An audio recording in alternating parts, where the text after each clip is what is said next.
What's going on, everyone? Welcome to Moneyline Media. We got an awesome interview and an awesome slate of content coming out. First, though, our interview with D'Angelo Amos is about to take place.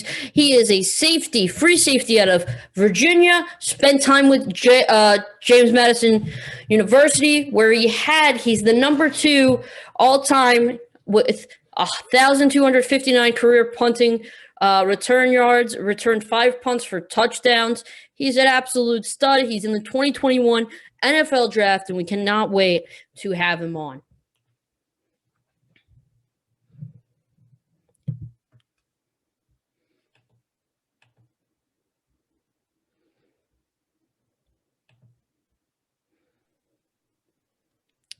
Hey, D'Angelo, how you doing, man? Yeah, how you doing? Good. Thanks for joining. Yeah, no problem.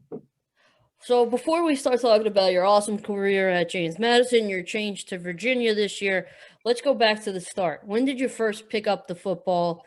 What made you fall in love with the sport? Really, I was like probably 4 years old when I first started. My first sport was really baseball to start off with. I was 3, and I was just always, it was something about sports, being active and stuff as a kid that kind of drew me in. Basketball, as far as a first love, was definitely the sport. And then just as I continue to get older and play the game and really understand it, I probably didn't really fall in love with the game until about 8th grade. Awesome.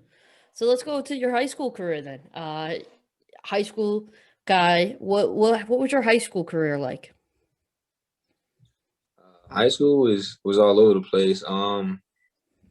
Football wise, I played a lot of different positions, man. Linebacker, safety, corner, tight end, receiver, running back, quarterback. I ended my career my senior year playing quarterback because our quarterback had left and went to a prep school. So last minute ended up playing quarterback my senior year. So it was all over the place, man. I did a little bit of everything: punt, long snap, it was whatever. Did the baseball come in handy when you were quarterbacking? That long? Oh, absolutely, absolutely. I was used to that baseball. One thing I noticed with football and all sports really is that a lot of it translates over. Like I said, that athleticism, some of the, like I said, that throwing form. When you out there throwing the baseball, when you throwing it from center field, from shortstop, whatever, it translates over when you're throwing the football. So a lot of people who were surprised I could throw a football, they no longer was once they realized, oh, you play baseball. Makes sense. Awesome. So after your high school career, you decided to go to James Madison University. What impacted your decision to go to James Madison? I was at the prep school at West Point Prep after high school, so I was there first, and then I felt I would have been better off somewhere else. So Coach Weaver, he was at ECU with my older brother Deshaun was there, so we had that connection between my brother and then the coaching staff that Coach Houston put together with Trot, Coach Thweet, Coach Hansen, and them. They were all coaches who recruited me in high school, so they knew who I was. I was familiar with them, so it made it an easy transition just to go to JMU and be around a couple guys that were also from my hometown, like Rashad Robinson. If you could put your career in one word at JMU, what would it be?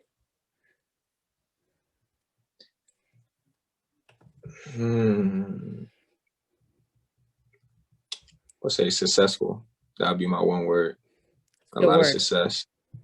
And that's not just me, just the team as a whole. A lot of wins. We won. I think the worst record we had was 9-4 in 2018. So a lot of wins, a lot of chances to win national championship, winning in 2016 and losing in 17 and this past year. So like I said, it's success, a lot of wins, a lot of victories throughout my time at JMU. Obviously, you're an amazing safety at JMU, but something else that you were great at was punt returning. I got to ask you, what's better, an interception to take the interception to the house, or catching it at the 1 yard line at a punt and just running it back for a touchdown? What would you rather? That's tough. I mean, because either way, you get to score. Another defensive guy, you don't really You get don't too many get that a chances lot. to do that. Yeah. But I would say a punt. I would definitely say a punt. To catch a punt and take it back, just because you get that rhythm going with your defense as a whole to get that 3 and out, and then like I said, then you really swing the momentum completely when you can take that punt back and turn that immediately into point. So I think it's just having everybody involved, the defense, your punt return team blocking for you and everything. It just makes for a full just all phases, bringing in all phases of the game. Awesome. So obviously your last year at JMU was last year, and you decided to transfer to Virginia for this coming season. What went into that decision, and how would you describe your time at Virginia? To make the decision, I mean, it was very hard. Definitely never planned on leaving JMU. Yeah. I see myself finishing there, but with COVID and everything that was going on, I knew that I was gonna go into the draft, and I knew that time for me was coming up. And just like I said, thinking about my future and my career, like I said, I like not knowing whether Jamie's gonna have a season in the fall or even in the spring. I mean, they're playing now, but if I'm gonna do a pro day, I'm gonna go into the draft. I would have no time to train for that. So it was a lot of just thinking about my future. UVA was an hour closer to home to Richmond, so that helped, especially with COVID going on. If something was going on with my family, I could get there easily, or they could get to me. And UVA was, like I said, UVA was fun. Met a lot of guys, made a lot of friends, people that I'll be in touch with for the rest of my life. They taught me a lot. I would think that I taught them a few things as well, just from game time experience, playing for so many years at JMU.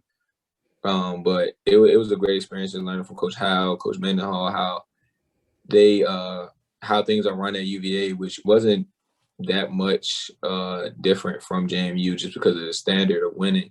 They just won they just had been in the conference championship with Clemson the year before. Right. So that standard was there. The season didn't play out that way this year. A lot of people were banged up, a lot of unfortunate things going on, COVID being number one, but they still have that standard, and it's a winning program and a winning policy and regulations and rules and everything they have going on there. So it was fun. What was it like for you? You bring up COVID. What was that like for you being in the locker room, practicing every day with COVID going on, not knowing if you were going to play the team that you think you're playing this week or if you're going to have to change your game plan? What was that like? And what was it going through the heads of you guys in the locker room? It was a lot of uncertainty. Nobody knew what was going on. Obviously, the longer it lasted and the more it continued on, the more questions there were. We had supposed to be playing VMI. That didn't happen. Supposed to play Virginia Tech. It'll be our first game. That didn't happen. That was one of those games that's like, oh, the week of we're supposed to play somebody, and we don't. And then next, we're getting ready for Duke instead. Louisville was the same thing, pushing out their game back. I think Louisville. I think it was Louisville. They not playing them the week of and moving that to the next week. And then, like I said, trying to put Virginia Tech at the end. We didn't play Florida State, so it's just you just never knew. You was like, what I'm preparing for. Right. Like I said, you didn't know whether you're gonna play that week or not. So it was hard, especially if like Florida State. Unfortunately for them, they had a couple times that they had to cancel games. So like I said, when you seen a opponent, it was like, all right, they've done very well. It was easy to prepare for that game. You were motivated. You had a greater chance of being playing that game. But like I said, anything could happen. Tess could come back the day before the game, and like we did at Florida State, we got there, and then it was like, hey, we're not playing, and that was the day of the game in the morning. Right.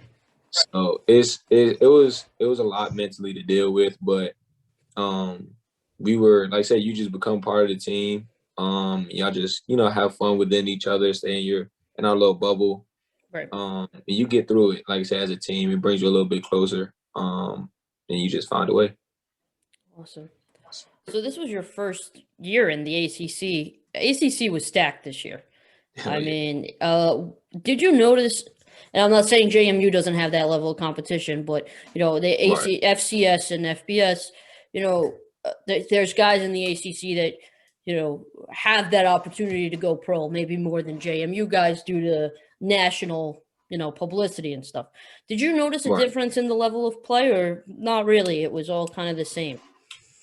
I think with playing against teams like North Dakota State, Weber State, then just practicing with JMU, you have a lot of guys that transfer from FBS schools, or they didn't get into those FBS schools for whatever reason. They come, the schools they're looking for, you're going to look for JMU, you're going to look for the Weber States, you're going to look for North Dakota States. So against those teams, you've always had, great talent, great ability. So those games, there wasn't a big difference in that sense, especially practicing at JMU. You practice with guys that know how to win, guys that's, once again, transfers from FBS. So that part wasn't too much of a difference. I would say a more consistent level of competition is the biggest difference. Every week, it's a step up. Like, you don't have to worry about, like, all right, this week, you cannot play your best game and still win that game at JMU. There's plenty of times we didn't play our best game, we would still win. And we knew that. We knew that we skated through that game by the skin of our teeth. But and ACC, and like I said, we went 5-5. You have to be on point every single week. If not, anybody can win a game. Was that kind of a difference for you, kind of going to one of the top dogs in the FCS to going to a team that, though had much success, kind of struggled a little bit this year? Was that like a difference for you? Yeah, I wasn't. I mean, I don't think anybody just gets used to losing or anything like that. Especially like I said, with them, they had just had a great year the year before. So I think it was definitely something that I haven't been a part of. I haven't had a 5-5 season since I left high school. So it was hard to deal with that, but at the same time, it was great to learn from. I think the guys there and myself included, we just all learned that once again, you got to be prepared every week, and this is the level of competition you're going to play at. Even the younger guys, it was a learning experience. But like I said, it was. I mean, at the standard, like I said, the standard there in the environment was always a winning attitude. So it didn't affect me as much because I knew I was still learning. I'm still adjusting, and throughout the whole season. So to me, it was just.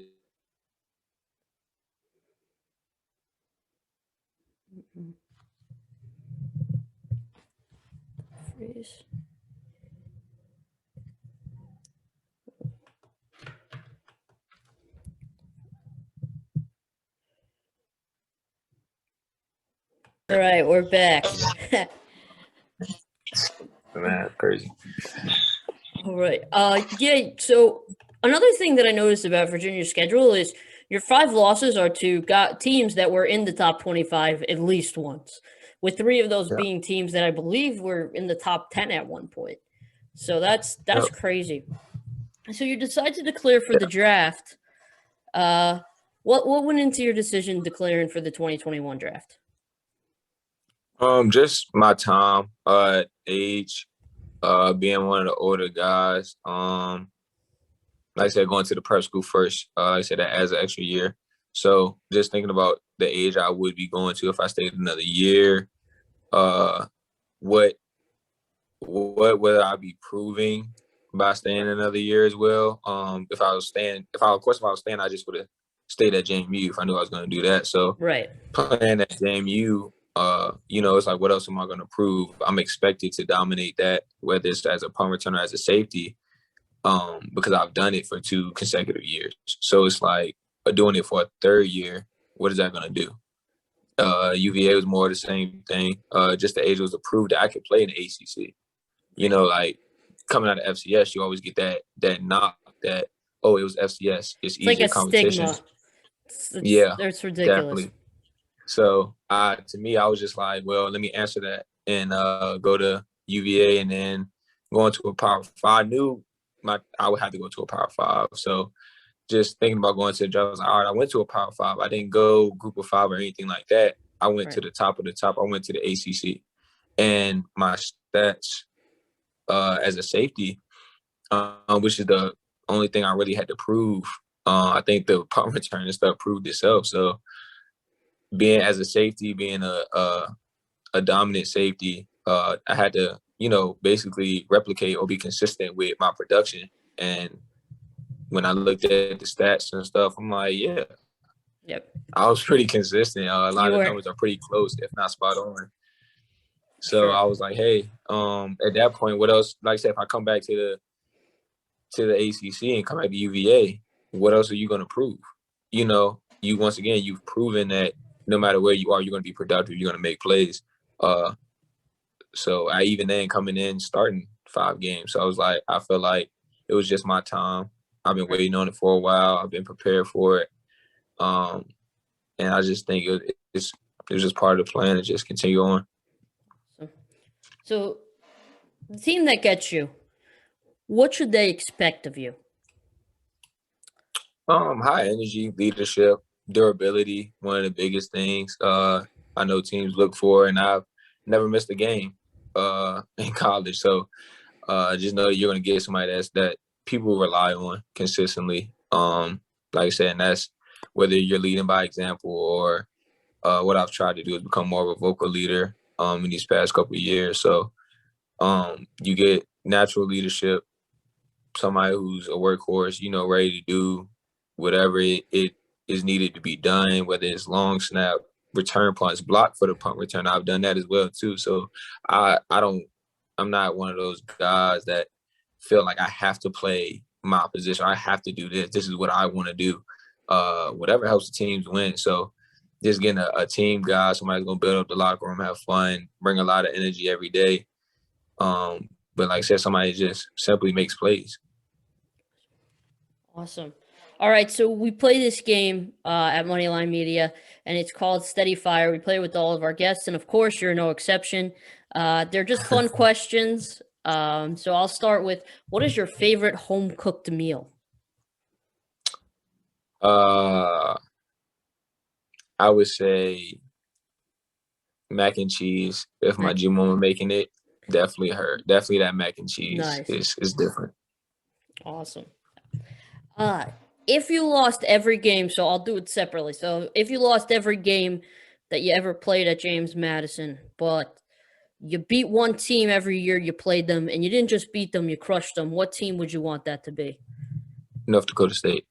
North Dakota State. You know what? We had a guy, Mason Bennett. He's from University of North Dakota. He goes like first round pick in the CFL draft. And same thing. All the FCS guys want to beat that. All right, now I'm going to say. I mean. Yeah. Now I got to say it for the Virginia. So you're 1 year at Virginia. Just say you lost every game, but one game on the schedule that you played this year, you didn't just beat the team, you crushed them. What team would you have wanted that to be? Clemson. Clemson, yeah. I had a feeling that was going to come. Yeah, I mean, it was that of Virginia Tech, but I know that rivalry at UVA and Virginia Tech is different. It's something that they have, but like I said, I tried to, like I said, coming in there trying to embody that culture and everything. I don't have that same feeling. I was only there for a month before we started playing. So I don't have that same feel, but Clemson for sure, just because we had the things in place to have that game be a lot closer and make plays. And we just didn't do it. You know what I'm saying? A lot of self-inflicted wounds. We got them to third down a lot, like third and long, a lot more than they ever had been in the past maybe 4 or 5 years. So the game plan was working, and just us as players, we just needed to execute, me included. So like I said, that's a game that I definitely want to get back in and win that game. Awesome. All right. What was your favorite win of your whole college career? I know there's a lot to count. I know you got a lot. There's a lot to go through. Ah, shucks, man. I would say Weber State Weaver State. when we Okay. beat them in the playoffs with that field goal. That game was so crazy. It was so back and forth. I wasn't even starting that safety there. And then, I mean, I got in a couple of times behind Raven Green, who's now with the Packers, and Jordan Brown, who's an All-American as well. But I was punt returning in. That was 2017 year, I believe. So just the close nail biters, man. You live for those games as a football player. You love those. Right. So that's probably the best win to be, on edge. And we were down. I think 10 or a little bit more. And even our fans, like they went home, like the students. I mean, it was cold as I don't know what, so I don't blame them for going home. But like I said, it just seemed like, man, our trip was over for a split second, and then it was like, hold on, no, that's not how it's That's going to not done. end. And to come back and get that win as a team and pull together, it was just, like I said, it's the moments you live for. That's awesome. All right. If you could have one superpower, what would it be? Man, a superpower to fly. To fly. I would say to fly. That freedom, that just to be able to see and travel the world. Right. Just whenever you want. I mean, I could get dressed and leave as late as I want. I don't have to worry about traffic, driving, gas money. It would help on punt returns too. Yeah, I would just fly over everybody and just drop in the end zone. Who is your dream quarterback to either sack or give him an interception? Get an interception from them. Tom Brady. Tom Brady. Good answer. I would say Tom Brady, just because it's Tom Brady. He's the GOAT. To say I picked off Tom Brady, and granted, yeah, he thrown interceptions before, yeah, but to say I picked off one of the greats is a moment that I'm hoping that I get the chance to get before he retires. I hope you get the chance to get that too. I wouldn't mind seeing him throw a couple more interceptions. If you didn't play, if you weren't a free safety and if you weren't a punt returner, what position would you want to play? I know you've played everything, but what's your favorite to play other than those two? Oh, receiver, 100%. I joke with everybody now. Like I could, if I tell, even here in PA where I'm training at, I tell them, like, I do the receiver drills with them. I do my DB work, and then I'll come over there and run routes with them. Nice. So definitely go to receiver. Definitely would love to work in the slot as well, be a slot receiver. That'll be it for sure. Well, since we're on that topic, if you were a receiver, who would you want to moss? Like who would be like, you got mossed? One of the cornerbacks.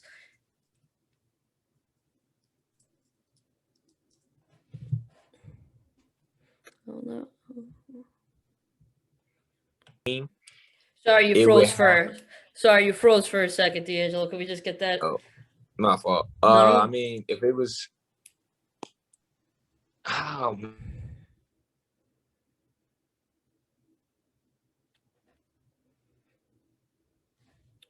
can't hear. Or not the right, like playing currently. I'm sorry. What'd you say? Sorry. I said playing currently. It could be currently or past. Oh, Deion Sanders. If I could say I could moss Deion Sanders, I feel like that's all that needs to be said. That validates me as a receiver. For sure. All right. If you weren't playing football, what would your occupation be? Basketball, baseball. Basketball, baseball. Definitely an athlete. Definitely an athlete still. Yeah. For sure. Probably would go to baseball. Awesome. What position in baseball?